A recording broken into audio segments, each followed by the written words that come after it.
waxa runtii ammaan iyo bogaadana u soo jeedinaya dhammaan guddigii wadaagsan oo ku hawlanaa shaqadan wax ka bilaabay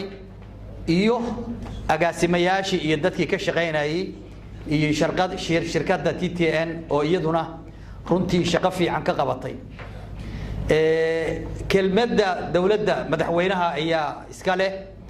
laakiin anigu waxaan rabaa inaan ku soo koobo runtii wax kasta oo loo kaco waxa weeye waa laga miro dhaliyaa maantana waxaynu u jeednaa shirkadda wadaagsan himilooyinkii ay ku taamaysay inay runtii run noqdeen runtii wax wanaagsan oo lagu farxo weeye waxaan runtii uga mahad celinayaa madaxweynaha intii shaqadaas aan wadnay caqabado badan baan la kulannay caqabadahaas oo la'aantiis aan waxba noo suurtoobayn madaxweyne waa mahadsan tahay inaad caqabadahaas naga dulqaaday waxaan leenahay soo dhawaada waftiga sharafta oo yimid iyo dadkii halkan deegaanada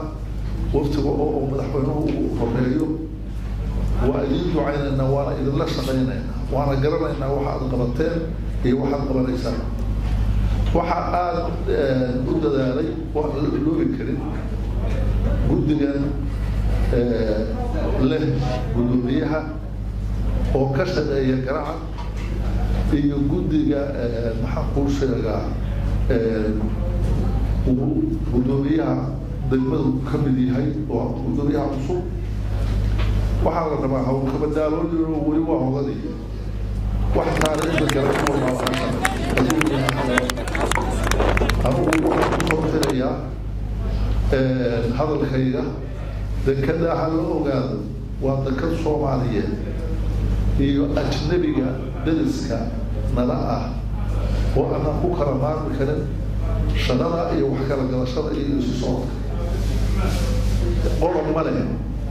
reer ma leh waxaan kuu sheegaa hadda qoladan reer mudug bay dekadu ku taallaan reer mudug kaliya male dadkao dhan baa wada leh waxaan kusoo dhaweynaynaa maamulada walaalaha iyo dariska nala ah oo la leeyahay dekad kale dhisayaan raallibankana waan kusoo dhaweynaynaa runtii sida uu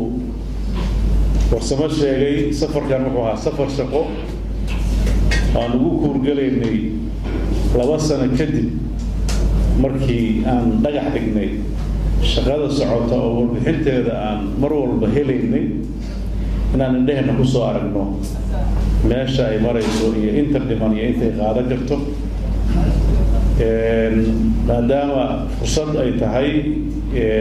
shaqada qayb ka mida waxaa ka mida kulankaana halka isugu nimid dabcan deked in la dhiso hawl sahlan maaha laakiin haddana hawl kasta oo adduunka ka qabsoontay oo ay ku jirto in dayaxa la tegay dad unbaa sameeyey annaguna dadkii baan ka mid nahay marka isku daygaas soomaalidu ku cusbaa markay fiiriyaan awoodooda aqooneed iyo midooda dhaqaale waxaa la isdhihi karaa isku day aada u wanaagsan oo diilo geliyey bulshada Soomaaliyeed guud ahaan iyo gaar ahaan reer Puntland ayay noqotay